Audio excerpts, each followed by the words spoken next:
Vous êtes une personne bienveillante qui souhaite le meilleur pour les autres. Mais il est essentiel de comprendre que tout le monde ne partage pas vos intentions. Nos cœurs veulent souvent croire qu'il y a du bon en chacun, mais cet optimisme peut parfois nous rendre vulnérables. Malheureusement, certaines personnes ont des intentions malveillantes, et il est inévitable de les rencontrer. Reconnaître les signes de ces individus peut vous aider à vous protéger et à éviter des souffrances inutiles. Vous avez probablement rencontré quelqu'un dont les actions révèlent de la cruauté, qu'elles soient subtiles ou flagrantes. Ces personnes blessent les autres sans remords et exploitent les faiblesses à leur avantage. Parfois, leurs comportements nuisibles sont si discrets qu'il est difficile de comprendre ce qui se passe. Aujourd'hui, nous allons dévoiler les signes qui indiquent que vous avez affaire à de telles personnes et discuter des moyens de protéger votre bien-être. Soyez vigilants face à ceux qui essaient de vous culpabiliser ou qui se montrent amicaux en votre présence, mais vous critiquent dans votre dos.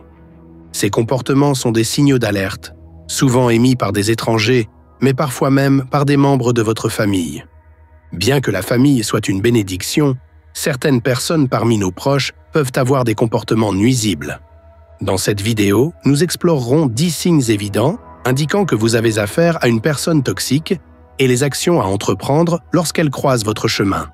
Avant de plonger dans le premier signe, n'oubliez pas d'aimer cette vidéo si vous êtes une personne qui valorise l'apprentissage et la sagesse. Numéro 1. Le plaisir dans la souffrance des autres. L'un des signes les plus révélateurs d'une personne malveillante est son plaisir face à la souffrance des autres. Si quelqu'un sourit, rit ou semble ravi lorsque d'autres rencontrent des difficultés, cela indique clairement un manque d'empathie. Ce comportement se manifeste souvent dans de petites actions apparemment innocentes, comme un collègue qui rit de vos difficultés ou un ami qui plaisante sur vos problèmes personnels au lieu de vous soutenir. Imaginez un collègue qui prend plaisir à vous voir peiner à respecter un délai serré, lançant des remarques qui intensifient votre stress plutôt que de vous aider. Ou pensez à un ami qui, au lieu de compatir à votre douleur émotionnelle, se moque de votre vulnérabilité et minimise vos expériences. Ces comportements révèlent une incapacité profonde à se connecter aux émotions des autres et proviennent souvent d'un sentiment d'envie ou d'insécurité. Les recherches montrent que ce phénomène, connu sous le nom de Schadenfreude, est plus courant chez les personnes ayant des tendances narcissiques ou antisociales. Ces individus trouvent une satisfaction dans les malheurs des autres, car cela élève temporairement leur propre estime d'eux-mêmes.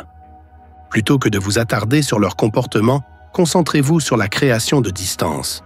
En limitant les interactions avec ceux qui montrent de telles tendances, vous vous offrez l'opportunité de développer des relations plus saines et empreintes d'empathie. Numéro 2. Une obsession du contrôle. Les individus malveillants ressentent souvent un besoin intense de contrôler les autres. Ils se sentent mal à l'aise et impuissants si les choses ne se déroulent pas comme ils le souhaitent, et sont prêts à tout pour que tout corresponde à leurs désirs. Ce besoin de contrôle peut se manifester dans les relations personnelles, les amitiés ou les environnements professionnels. Imaginez un patron qui microgère chaque aspect de votre travail, même les tâches les plus triviales, non pas pour aider mais pour affirmer sa domination. Il peut rejeter vos idées et vos contributions, préférant imposer ses méthodes sans tenir compte des autres. De même, pensez à un ami qui insiste pour planifier chaque sortie, dictant où aller, quoi faire et même qui peut se joindre à vous. Les psychologues associent ce besoin de contrôle à des peurs profondes de vulnérabilité ou d'insuffisance. En contrôlant les autres, ces individus éprouvent un sentiment temporaire de sécurité. Au lieu de céder à leurs besoins de domination, établissez des limites claires. Par exemple, dites à un ami autoritaire « J'apprécie ton avis, mais cette fois, je préfère décider ». Les limites vous donnent du pouvoir et découragent les manipulations futures. Numéro 3. Un sentiment étrange en leur présence. Vous est-il déjà arrivé de ressentir une gêne inexpliquée en présence de quelqu'un? Ce malaise pourrait être votre instinct qui vous avertit. Que ce soit lors d'un rassemblement familial ou au travail, si la présence de quelqu'un vous rend constamment anxieux ou épuisé, prenez cela au sérieux. Imaginez assister à une réunion de famille où la seule présence d'un proche crée une tension. Ils n'ont peut-être rien dit ou fait de manifestement négatif, mais vous ressentez un inconfort sous-jacent. Ou pensez à un collègue dont l'énergie semble lourde et oppressante, vous laissant mentalement et émotionnellement épuisé après vos interactions. Ce phénomène peut provenir de votre subconscient qui captent des signaux subtils, comme le langage corporel ou le ton, indiquant des intentions malveillantes.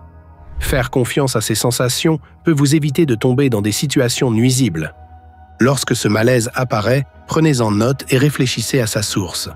En choisissant de privilégier votre paix intérieure et en limitant votre exposition à ces individus, vous pouvez considérablement améliorer votre santé émotionnelle. Numéro 4. Le refus de prendre ses responsabilités. Les personnes toxiques assument rarement leurs actes. À la place, elles rejettent la faute sur les autres et adoptent le rôle de victime. Par exemple, un collègue qui commet une erreur majeure sur un projet pourrait immédiatement accuser les autres d'être responsables, créant ainsi un environnement toxique.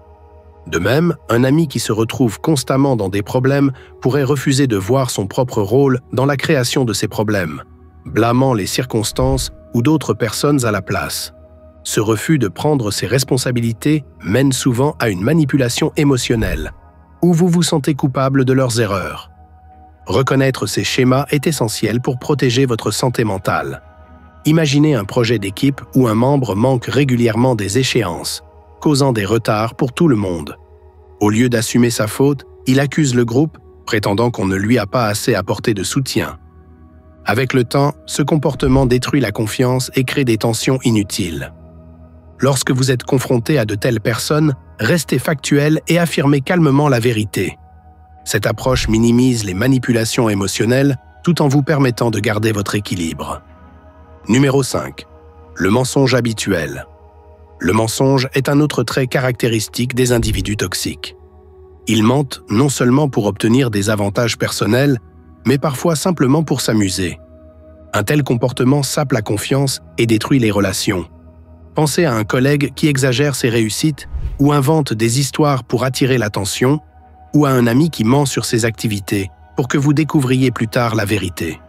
Les menteurs chroniques manipulent souvent les situations à leur avantage, répandant des informations erronées ou des commérages pour semer la discorde. Si quelqu'un ment de manière répétée, même sur des détails insignifiants, cela montre un manque de respect pour votre relation. L'honnêteté est la base de la confiance et sans elle, toute relation est vouée à l'échec. Imaginez découvrir qu'un ami a prétendu être indisponible pour assister à votre événement, pour ensuite publier des photos de lui-même à une autre réunion.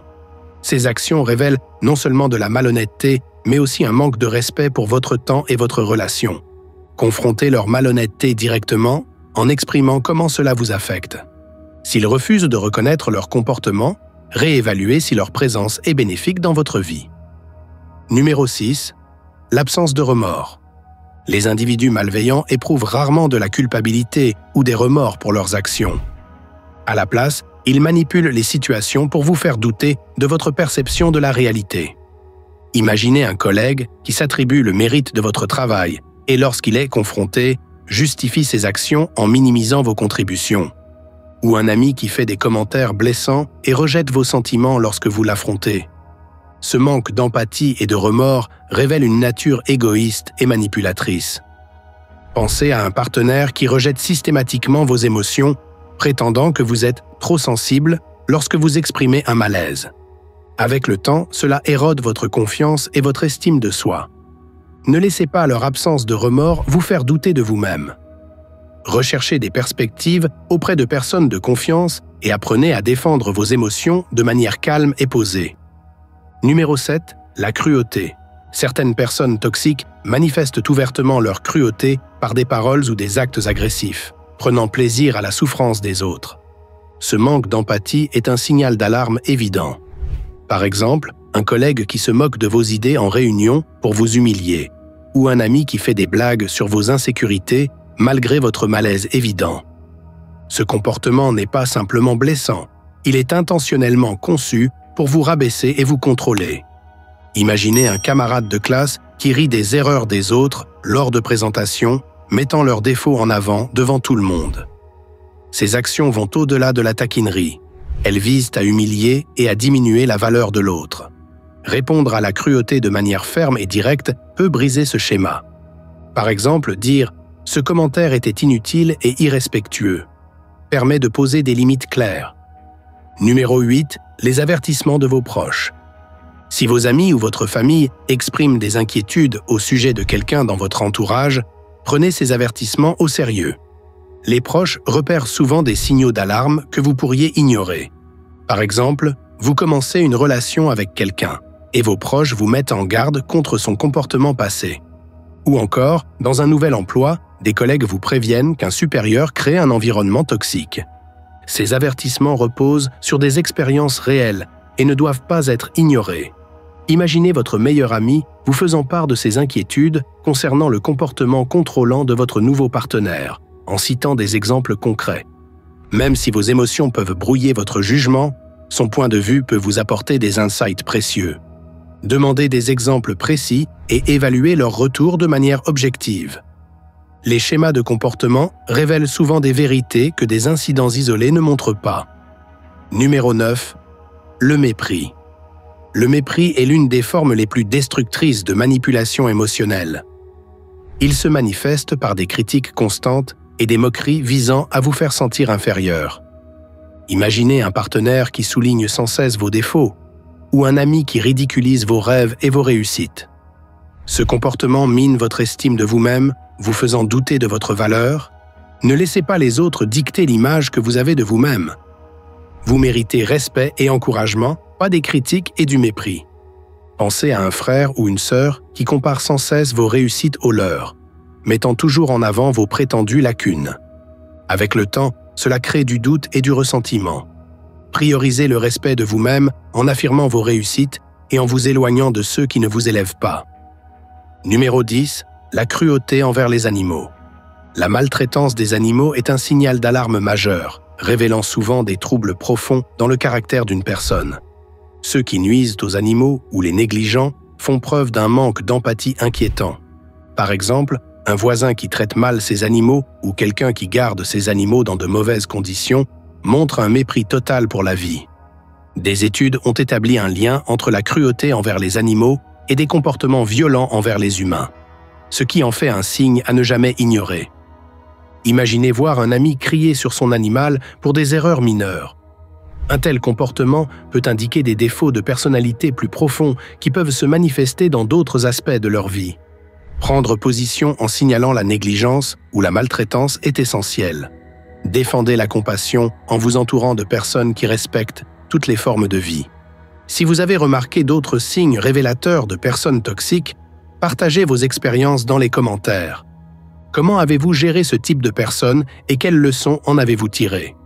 Vos témoignages peuvent aider d'autres à identifier et éviter ces comportements nuisibles. Et si vous êtes arrivé jusqu'ici, écrivez « Nous nous élevons au-dessus » dans les commentaires.